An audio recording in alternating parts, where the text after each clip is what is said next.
Jones was not sitting there telling us to lie about things. He was making us question our own minds. After years in that environment, you stop even believing the fire alarms that are going off in your brain saying, like, this is insane, this is crazy, this is wrong. And you think, maybe there's something else that I'm not seeing. I'm Charlie Warzel, and this is Galaxy Brain, a show where today we're going to talk about the twisted world of Alex Jones. One day in the spring of 2017, outside of a courtroom in Austin, Texas, I got a tip about a potential source. I was in Texas writing a profile of Alex Jones, a famous conspiracist and the founder of Infowars. I spent the last few weeks running around Austin, where Jones has lived his entire career. He started on public access TV, and over time, he slowly worked his way into the national headlines. I'd met a number of former Infowars employees, but I was looking for an insider who could help me understand how Jones's media empire worked. How Jones had gone from a fringe figure, ranting about 9/11 being an inside job, and a person who most of society ignored or mocked, to something much closer to the mainstream of the right wing.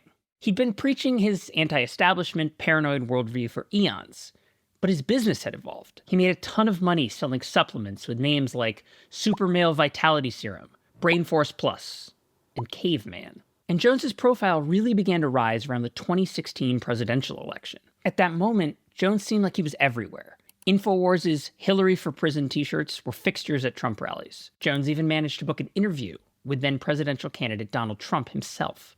It seemed from the outside like Jones and his media empire could have a noticeable cultural impact on the 2016 election. And so the question was, had he ushered in this moment of brain-melting conspiracism and extremism, or was he just good at profiting from it?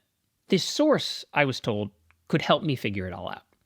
I only got the bare outlines of his story, but he'd been this key figure in the company and had grown disillusioned, had a change of heart, and then got out. I tried for weeks to reach him through different sources, but he wasn't ready to talk yet. And then, almost a year later, he DM'd me out of the blue. His name was Josh Owens. He was a 20-something video producer, and he'd won a contest to get hired to make videos for Jones and Infowars. Over the course of a few hours, he told me his entire story, all of the things that he'd done and seen working with Jones. His deep sense of regret for playing a part in spreading lies, hate. Things like Jones's claim that the Sandy Hook shooting was a false flag operation, that the grieving families were playing the role of actors in an elaborate government plot. Owens told me he wasn't looking for any kind of absolution. He just wanted people to understand how the lies got made. And so the conversation stayed with me for months, in part because Owens appeared to have done something pretty remarkable in today's landscape. Through the help of others, he seemed to have been genuinely de-radicalized. Owens went public with his story in 2019, and we've stayed in touch ever since. When Jones was sued in 2018 by the Sandy Hook families for defamation, Owens testified in the case. And over the course of the last few years, Owens has been writing a memoir of his time at Infowars. It's titled The Madness of Believing, and it's full of staggering details about Jones, the erratic boss whose rantings off camera were as disturbing as the ones that got recorded. And for those trying to understand how the conspiracy machine that helps power fear and division in this country works, you'll find that in this book. But Owens' story is also about his personal evolution. It tracks how he fell down the Alex Jones rabbit hole. But more importantly, it documents how he managed to get out. There are many important conversations out there about radicalization and political extremism, but there are far fewer conversations about de-radicalization, what that looks like, and what, if anything, we can learn from people who've altered course. And so I sat down with Owens to try to have that conversation.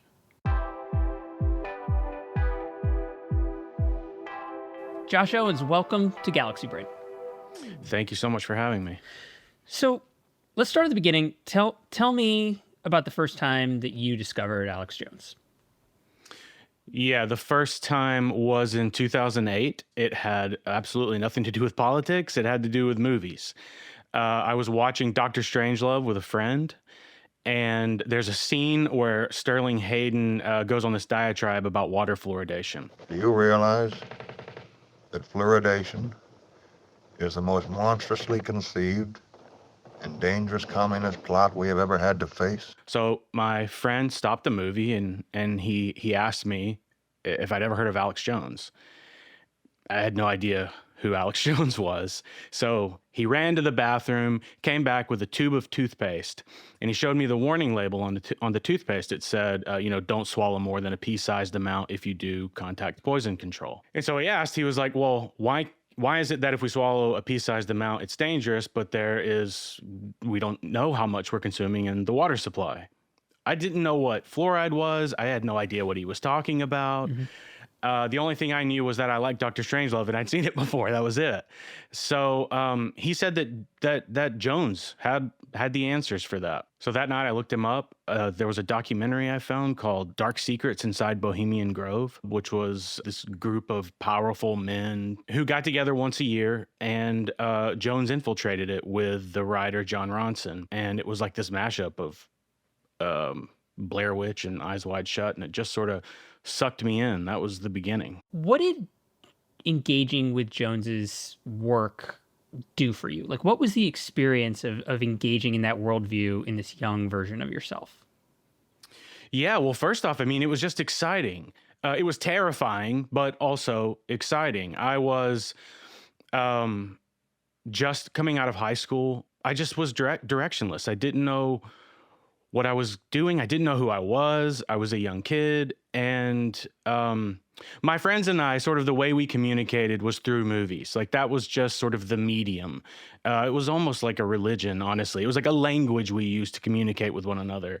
And Jones sort of created the world in those terms. He crafted this cinematic reality, but it wasn't just cinematic. He literally used films to describe the world, not as like parables of the world, literally that they were pulling the curtain back. These directors were pulling the curtain back on reality. Sidney Lumet's Network, John Carpenter's They Live, Dr. Strangelove, A Clockwork Orange, every Stanley Kubrick movie. And so it was terrifying, but that language just sort of clicked in my head. What role does it all play for you in your life for those years in between, being a casual observer and going to work for them?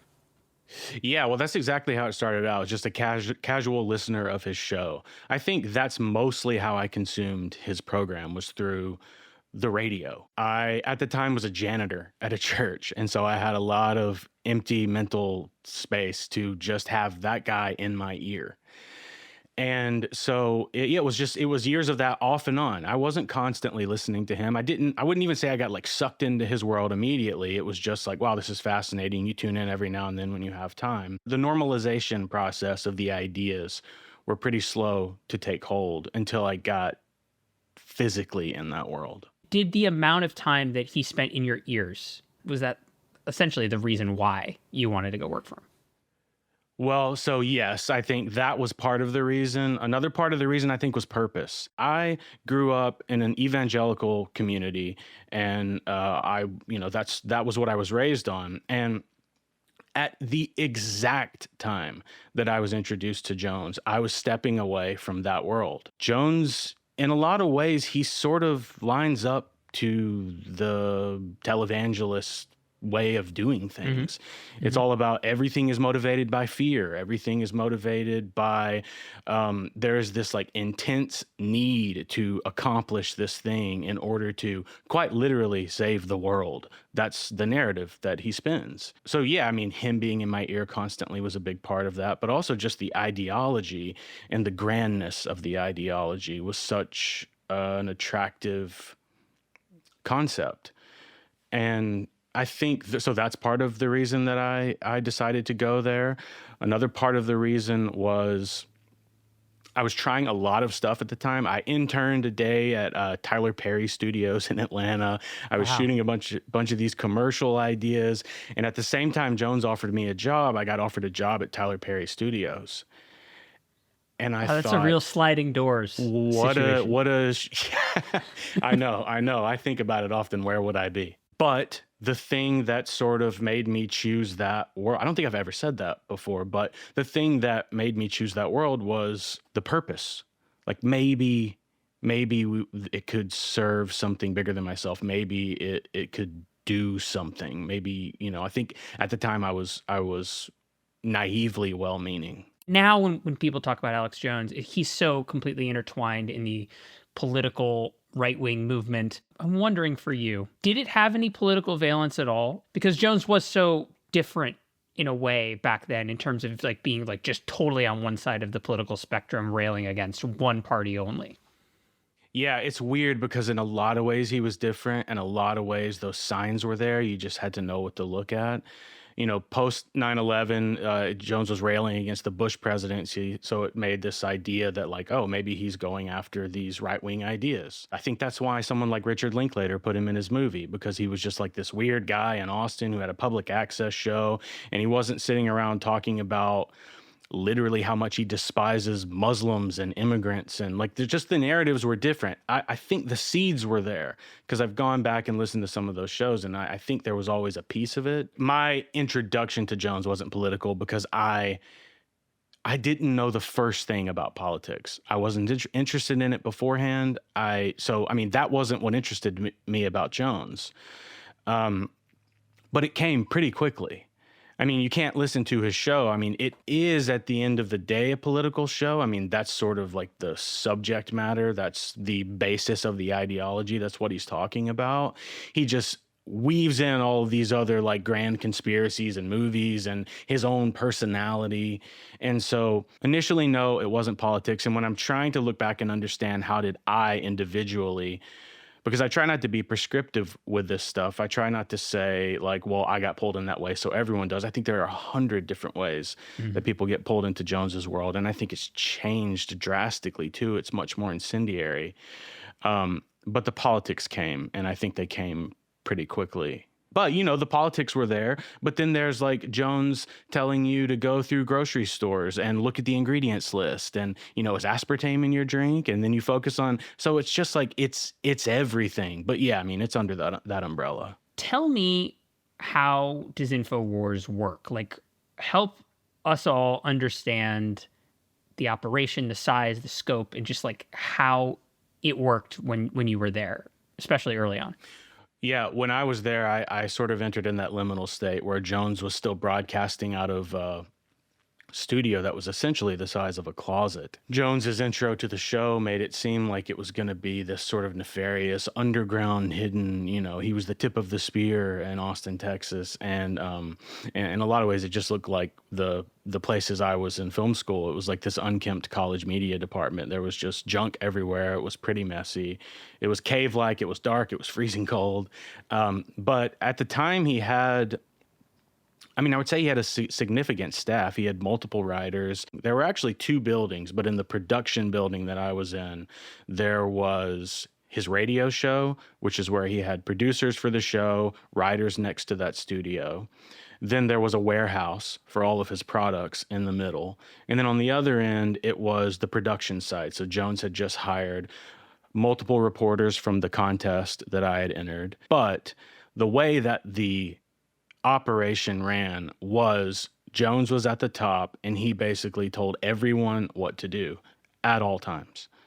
He was a micromanager, an ultimate micromanager. And so the show had to operate, his radio show, but everything else was pretty much up in the air as to what was his mood of the day, what did he want to talk about, what did he want to cover, what reports did he want to put out. And so a lot of that was just waiting with bated breath in the early morning before he got there, and then he sort of set the tone for the day. And so, you describe him to me just now as a micromanager, but also in the book as just an extremely volatile and manipulative presence. Can you tell me how he worked as a boss in that way? Yeah. Yes. Well, so the volatility, or like his mercurial personality, is sort of, I think, the essence of how he operates and how he maintains he keeps the people around him, is that sometimes Jones could be kind of what you see on his show, this raging lunatic who is screaming about literal demons running the world. And then in an instant, he is this complete other person. He is at times warm and jovial and fun to be around. But on my first day, I was sort of warned about that. I was told that that could turn on a dime and sort of to always be watching out for it. Jones might try and rope you into a joke, but don't play along because you could be the reason that that turns. And it sounds like in many cases, I'm reading this and I'm like, this is just like classically manipulative, right? In a psychological perspective. I mean, there's the, oh, I don't know whether this guy's gonna break or not, but also seemingly, that intermittent reward system of his presence, right? Like showering people with praise for doing something, handing out bonus checks, as you write in the book, for certain things, and then, conversely, excoriating people and screaming and punching things and actually scaring people physically in this way creates this sense of this, like, this person, this leader of the organization whose approval becomes absolutely paramount, right? That it seems like, from reading the book, that everyone there, yourself included, becomes almost like monomaniacally obsessed with making sure that this guy is happy. Is that an accurate description of his management style? Yeah, that's the job. I mean, that is the job. That is the job whether you're in the office, that's the job whether you're in the field, that's the job whether you're, shooting a video with him about politics or whether it's about the products that he's selling. Like, no matter what, it's about how do we do what he wants. I can't speak for everyone there. I can just speak for myself about this, but like, I was really trying to get his approval. So it wasn't just let's keep him happy, but like, I want him to be happy with what I'm doing. And I think that might be part of the reason why he sort of pulled me into his inner circle, because he knew that I almost wanted it as much as he was sort of demanding it. And so those people who were closest to him, I think he sort of senses that. And then he pulls those people in because he can get what he needs out of them. So I'm curious about, in one sense, Jones is this pioneer. He was relatively early to understanding that you take this radio show, you broadcast this thing over the internet, you create, Infowars, the website, early. He got into the streaming relatively early. What did you get as Jones's relationship to technology, like, and his theory of media? Was he super savvy with this stuff? Was he lucky? Was he just doing the most outrageous thing and the internet rewarded him? Or did he seem to have like a pretty explicit theory of technology and media? No, I don't think, no. I think what he knew fundamentally was that the loudest person gets the most attention. I don't know if it goes beyond that. Like, I'm not trying to take away from, I don't know. I feel weird even saying he pioneered parts of it, because I don't know if he just lucked out. Beyond that, I don't think there was any sense of, he had a deep understanding of technology. He knew where certain things. No. I just think he knew that the more incendiary he was, the more a certain subset of people would pay attention. Your book describes him rather fascinatingly as a chameleon, right? Changing his views pretty often, also just like fixing to, the nearest thing that's going to get him that attention, that's going to get him the thing. And so I was struck, though, in the book, in all these different recountings that you have, that shows Jones seemingly like genuinely upset with the state of the world, like using the civilizational struggle language or the demon language or things like that when the cameras aren't rolling. What's your sense on where the performance and the actual person end and begin? When people ask me that question, like, not what he believes, but does he believe the things that he says? My feeling on that has changed a little bit. I used to say that who cares? Like, it doesn't matter what he believes. He has been doing this for 2 decades plus. He broadcasts on his show 6 days a week for hours a day. I don't even think he could tell you what he believes and what he doesn't believe with the things that he says. But his audience believes it. And so ultimately, it doesn't matter. But I read this short book by Harry Frankfurt called On Bullshit. And the central idea is that liars intentionally skew the truth and that bullshitters just don't care what the truth is. And in a lot of ways, I think that's Jones. Like, I just don't think Jones has any value for truth. I think that it depends on the moment and what can benefit him as to what he says and what he claims to believe. I think that's why it shifts so frequently. But ultimately, I don't think it really is about an ideology or anything, or truth or not truth. I mean, Sandy Hook, that's not bullshit. That's something deeper and darker that Jones, I feel like, just doesn't care about how his rhetoric affects people. I think you could probably hook Jones up to a lie detector test and he would pass it. I don't think he cares what the truth is. So I think it frees him up in some sense to sort of say whatever he feels is of value to him in any given moment. Shortly after you get there, Jones gets like fully into the Infowars, I should say, gets fully into the supplements game. Gives him this injection of cash, right? And this ability to sort of grow the business, allow people to go out and do, more outlandish things, build bigger sets. Along this same period, Trump is coming up.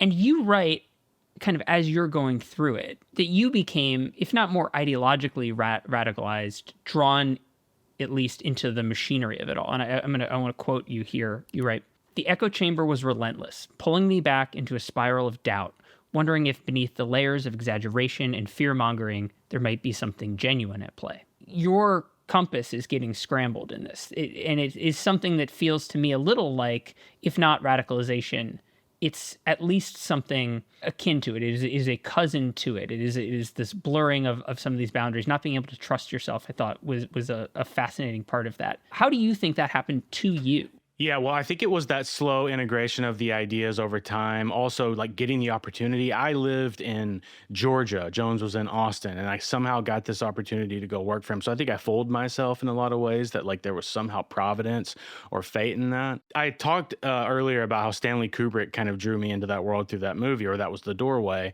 And then I go to the 50th anniversary of JFK's assassination. Vivian Kubrick is at that event, and we end up having dinner with her, and she's talking about the same things that sort of pulled me into Jones's world, her father's films. And I remember saying, like, it's incredible that you're here. And Jones sort of interjected, and he was like, no, it's not. Like, every decision we make in our life brings us to these moments. And in that moment, I believed him. So you have two things happening. You have the banality and the chaos of every day in that office, interchangeable, shifting with it every 30 minutes, every hour.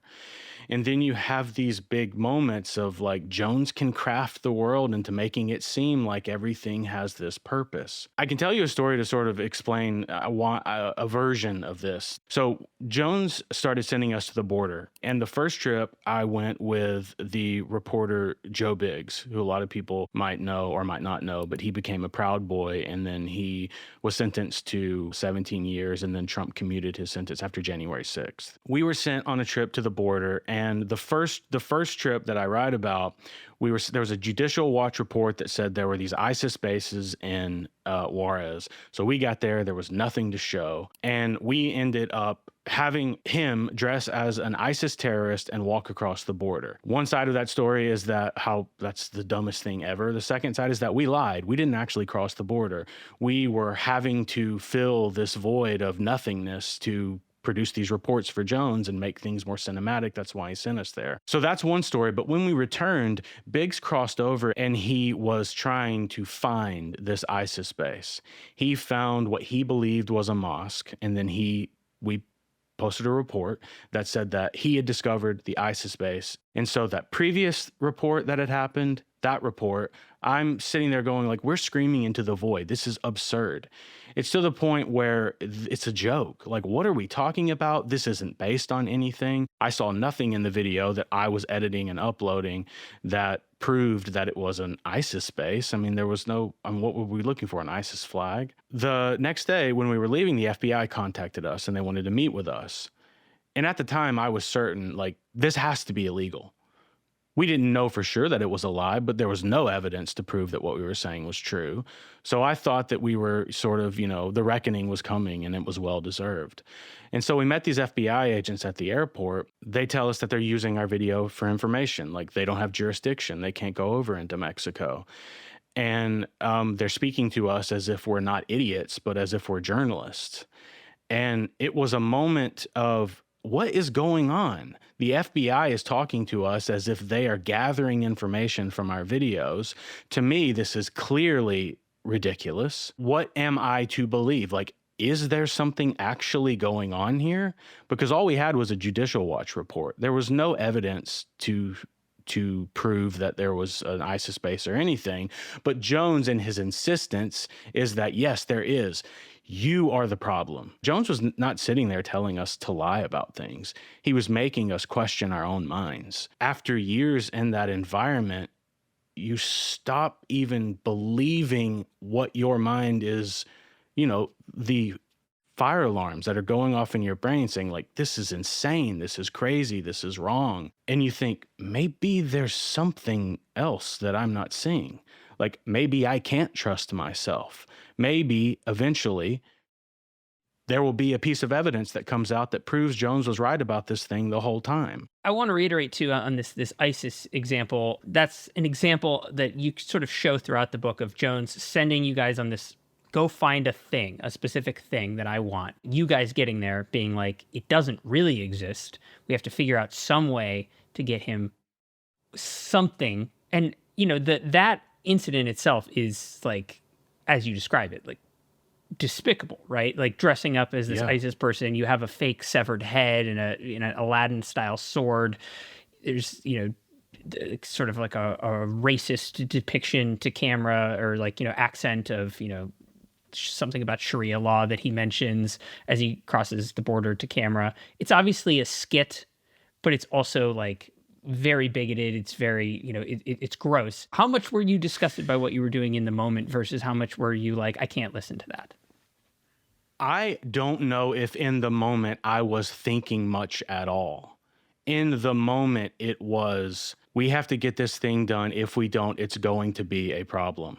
I have to go back to the hotel room. I have to stay up all night. I have to edit this report. I have to be up the next morning to appear on Jones's show. Like, it was just constant. We have to fly back. There's going to be another trip immediately. Like, it was the day-to-day that I feel like I was focused on the most. I wasn't even, and that's on me. Like, that's not an excuse. That's 100%. That's on me. I was focused on the exact wrong things.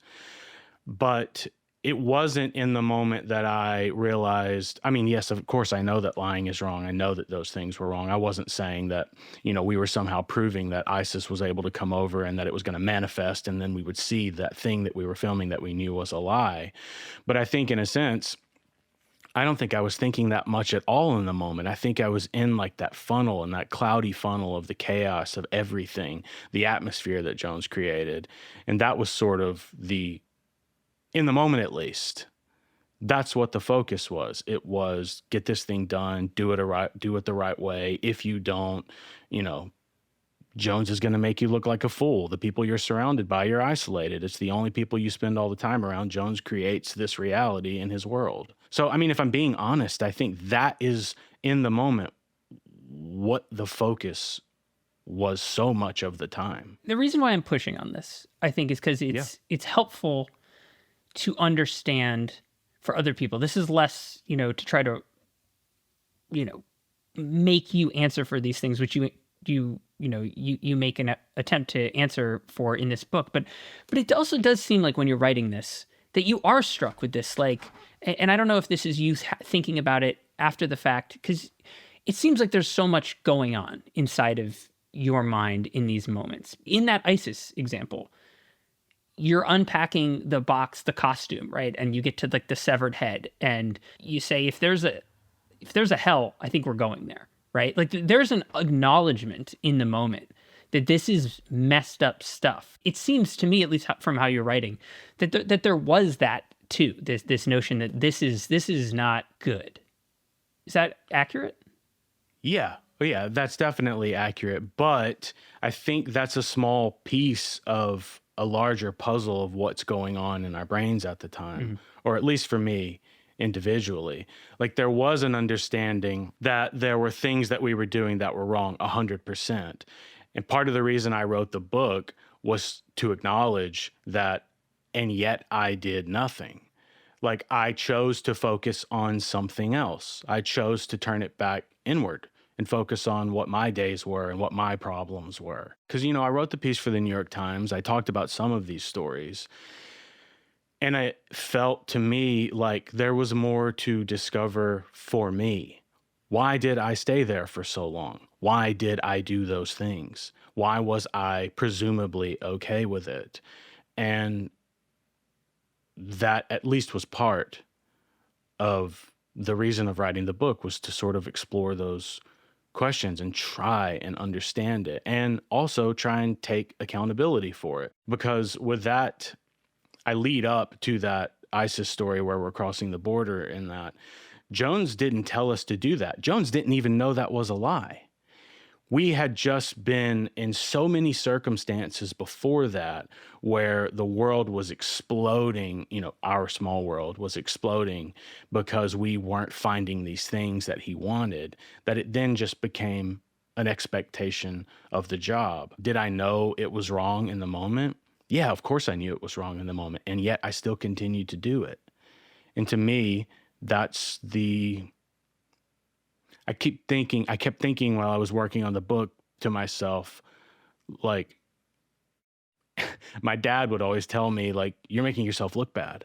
I'm like, well, that's the point. I have to talk about things in those terms because I am responsible for those things. Jones created a world where you second guessed yourself and you were in this cloud of confusion, and he gaslit you and made you see things a certain way or question whether you were seeing things a certain way.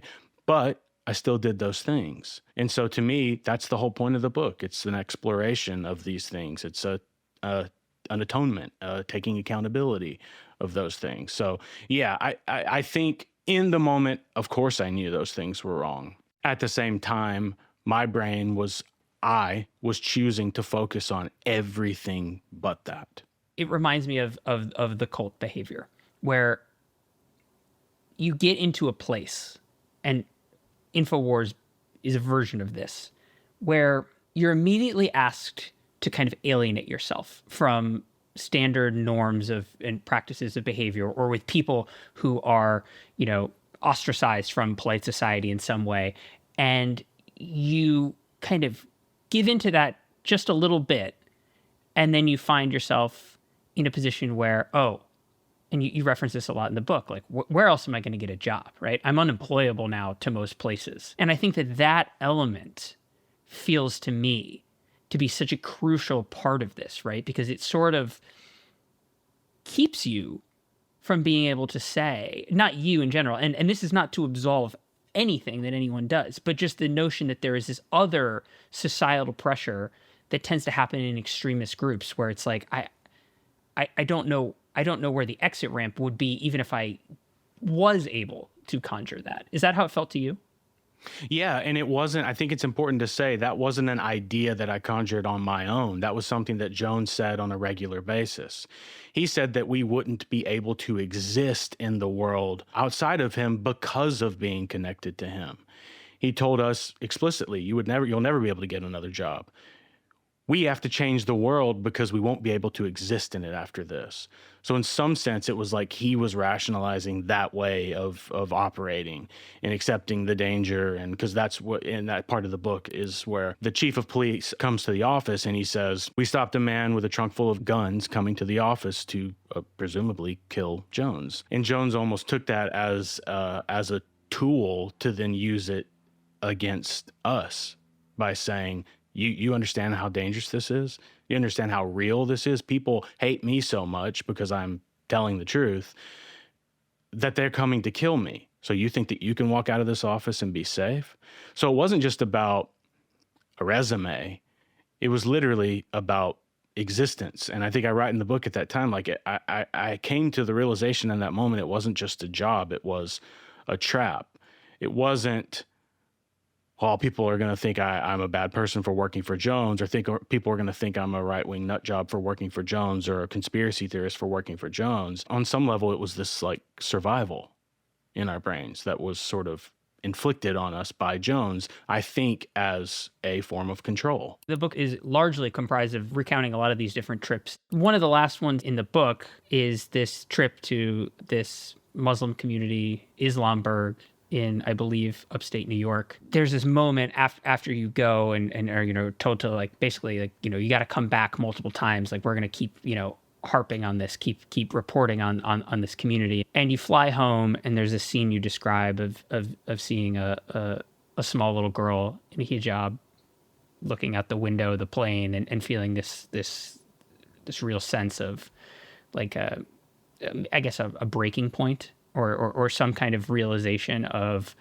the world that you guys might be helping to create and the world that this girl is going to have to live in. It's a pretty, striking moment. Was that the breaking point for you in some ways? It wasn't one moment, as much as I wish that there was one moment that just completely turned things around.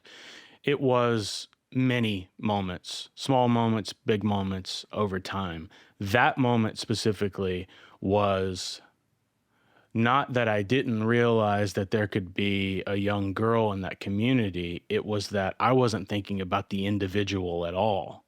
I was focused on everything but that. And it was a moment where I started to slowly shift into focusing on people and individuals, not grand conspiracies, not saving the world, but day-to-day life. How are the things that we're saying and we're doing affecting everyday people that have done nothing to deserve it or ask for it? They're just living their lives, and we show up and we expect them to be a story so that then we can feel better sleeping that night so our boss isn't upset.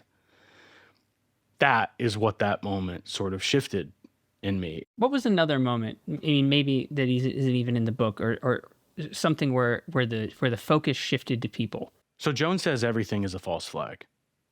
Every incident that happens, a mass shooting, a tragedy, is a false flag because then it becomes a tool that he can use to explain the world. It's they did this for a reason. Sandy Hook, as an example, the reason that was a complete fake thing that he said was to push for gun control. Well, he said that about everything. It was ubiquitous. Sandy Hook happened in that exact moment of when I was offered the job and when I took the job. So much of my focus during that time period was moving to a new place, starting this new thing.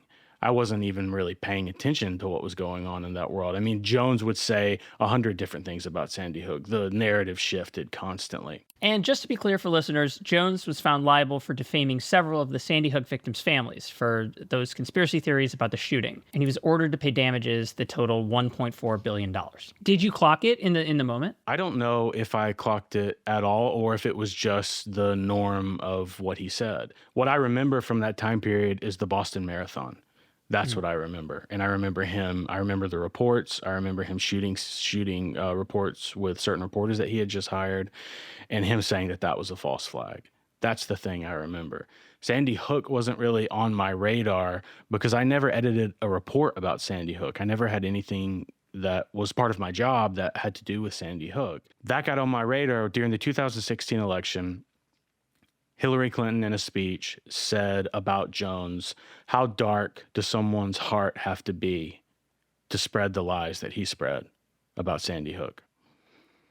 And you would think anyone else, presumptive candidate, saying that about you, it would be devastating and embarrassing at the very least. I mean, Jones literally pranced around the office after that, calling himself Dark Heart. He wore it as a badge of honor. But after that, the media started reporting on the families and the things that they had gone through directly because of Jones's rhetoric. And I thought at the time, if that wasn't even on my radar, I listened to Jones's show, I worked for Jones for years after that. If that wasn't on my radar, the effects of that, how many other Sandy Hooks were there?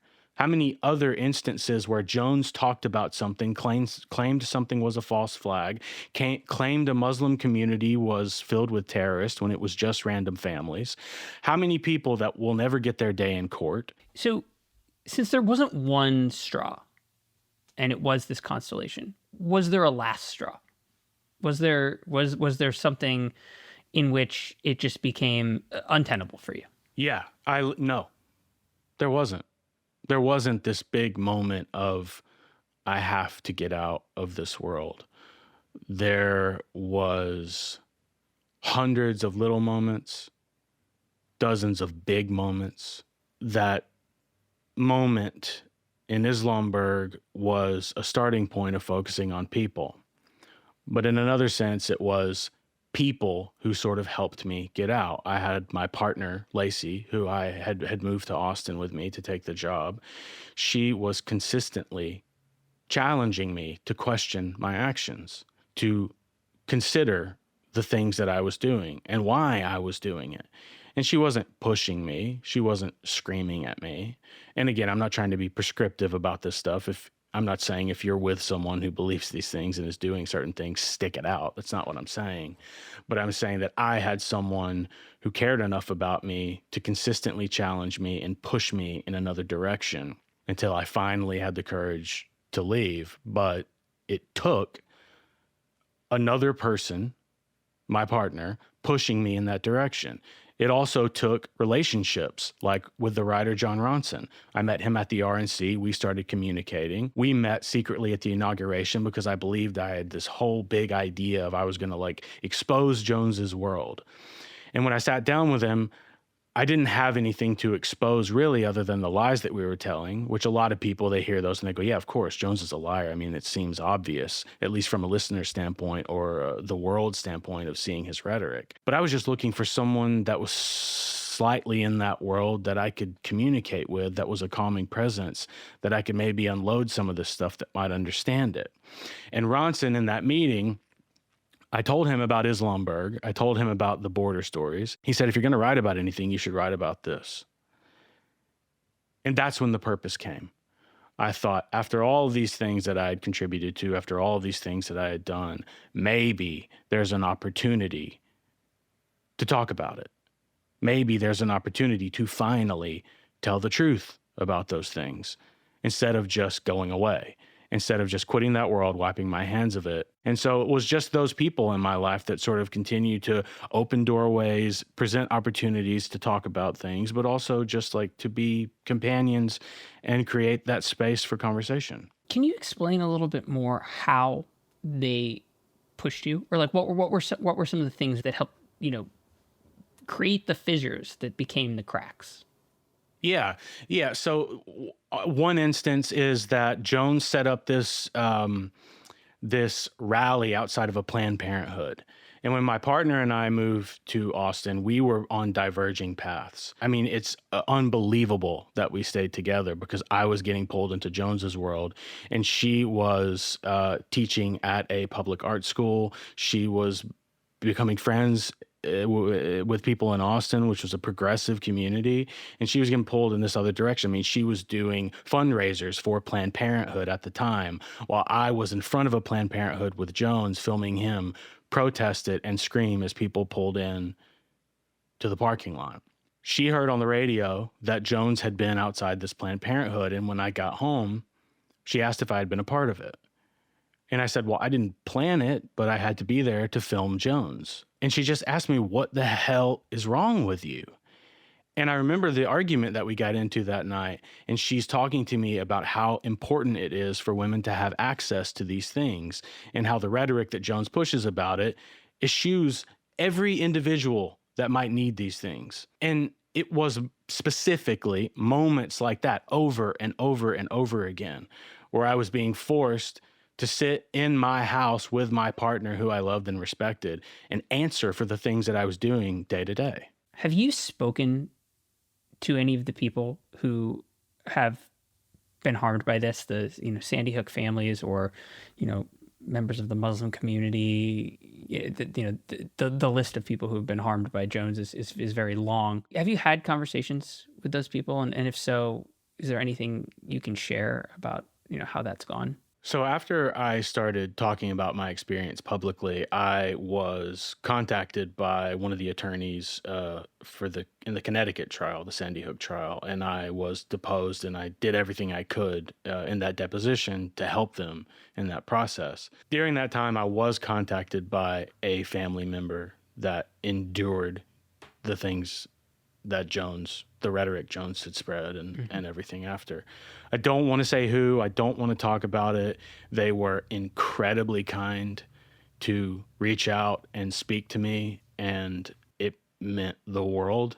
and it made it a lot easier for me to deal with some of the things I was struggling. They didn't have to do it, and I really, really appreciate it, but I feel a little uncomfortable talking about it because I don't want that to be something that I use as somehow absolving myself or using it in order to say anything. But I would just say, yes, I spoke to someone. Yes, they were incredibly kind to me. And yes, I am eternally grateful for it. Have there been conversations that have gone the other way and come away with, oh, I'm not going to get the forgiveness here? I don't think it's my place to even ask for or seek forgiveness from anyone. I don't believe I deserve that.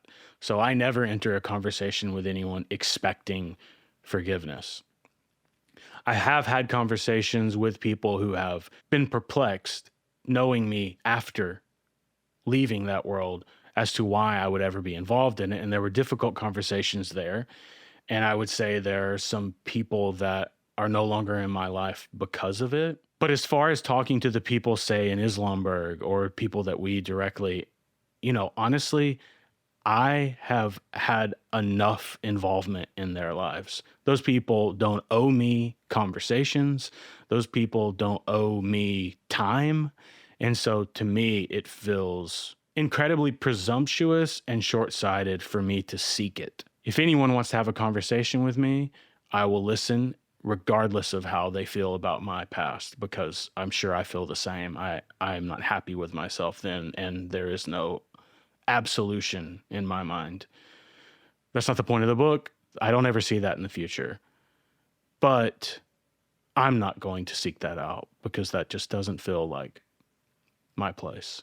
So in 2019, you wrote the essay in the New York Times, which becomes sort of the genesis for the book. We had spoken previously in some of this reporting. So you coming out and sharing your experience about your time at Infowars is not new, but obviously the book and the work for the book coming out and all of this, kicks the dust up again. I'm curious, have you heard from current or former Infowars employees, Alex Jones, people like that, recently around the book? Like are they talking to you about any of this, decision to be so public about the experience? When I left that world, I severed a lot of those ties. And then when I first spoke out about things, you're sort of forced to. Like, Jones would never be okay with people still in that world communicating with me. I have heard from some people in that world who are no longer there. People that I knew when I worked there that were employees then that also left, that have paid attention to the things that I've talked about. And from those individuals, it's been nothing but positivity, nothing but encouragement. From Jones himself, I haven't heard from Jones since 2019. The first thing I did was a piece with Ronson for This American Life, where I told him a story and then he went and researched it about Jones's past. Well, after the This American Life piece, Jones sent me this voice memo that was very manipulative. And it was him saying that if I had to do that for people to like me, that's fine. That's okay. But he likes me, he cares about me, but he refuses to become my villain. And the mainstream people that I might be talking to are much worse than him, and I need to keep that in mind. Then when fact checkers reached out to him for the New York Times piece, he sent me 2 text messages. The first text message was, "I'm going public," which I guess was a threat. I don't know what that meant. And the second message was, "I hope you have good legal representation." Then the piece came out, and I've not heard from him since. When you have those conversations with previous employees who are no longer there and they are supportive of you, do you ever say to them, come on in, the water's warm, the more the merrier? Yeah. Over the past decade, I've had a few of those conversations with former employees. And a lot of the responses I've gotten is, life is too hard without talking about these things. So, I'm not interested. Or Jones will spin it in a certain way. Or Jones will come after me. And so it's just not worth it. Honestly, that was my hope when I first did it. I thought it would be naively that it would be a snowball effect. Because if I'm being completely candid, I push back against the idea that this book is a tell-all, because there are a lot of things that I'm not talking about in the book because they're not my stories to tell. They aren't things that happened to me. And so it's not my place to talk about them. And my hope was that initially with the New York Times piece is that if I talked about things, other people might follow, and other people had stories that I felt were incredibly important. And that didn't happen. And so that was unfortunate, because in a lot of ways I felt like if I opened that door, it would, and it didn't. All I know is that one thing I hope that people can get out of my story is that it is possible for that shift to happen. Because I am not the person that I was when I began listening to Jones and when I worked for Jones. I'm just not. A lot of times I even talk about these stories and I think that person is an idiot. I don't sympathize with that person at all. And it's me. I did the things. I even think to myself, why would you stay so long? Why would you do those things? I don't think there's an answer. There's only an acknowledgement that it happened and a promise to change. What should people do? How can you help people get out of that world? I don't know, but I have to believe that there's some hope because I did. And that's ultimately why you wrote the book. I mean, you mentioned before the process of airing it out, of, perhaps atoning for this publicly. Is that the big reason? Just showing that in your case, change is possible? Yes, that is a big part of the reason. There's also another reason. I want people to understand that those connections and those relationships, in a sense, I mean, in my experience, like saved me in so many ways. And in a world right now where, because of your podcast, I didn't actually know this was a thing, but I didn't know who clavicular was or any of these things. There's this manosphere world that is rejecting the idea of connection, where what's the return on investment? How do you monetize this? How does this benefit you? And I'm not saying that my story is well, no, in some sense, my story is the antithesis of that, because it is about connection. It isn't about return on investment. It isn't about what you can do for you. And that was something that it drove me in the book to write about the story. Like, yes, I want there to be hope. I want something good to come from my horrible experience. But I also want people to realize, like, it's important to surround yourself, at least if they're in the situation I was in, with people who are smarter than you, people who are genuinely considerate of you. They care about you.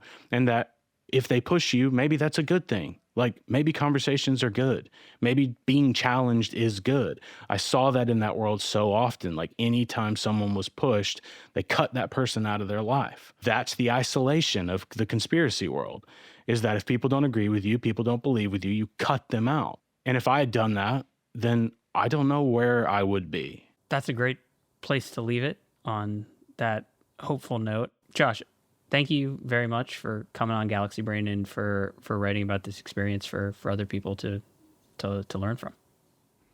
Thank you. I really appreciate you having me. Also, I have to say,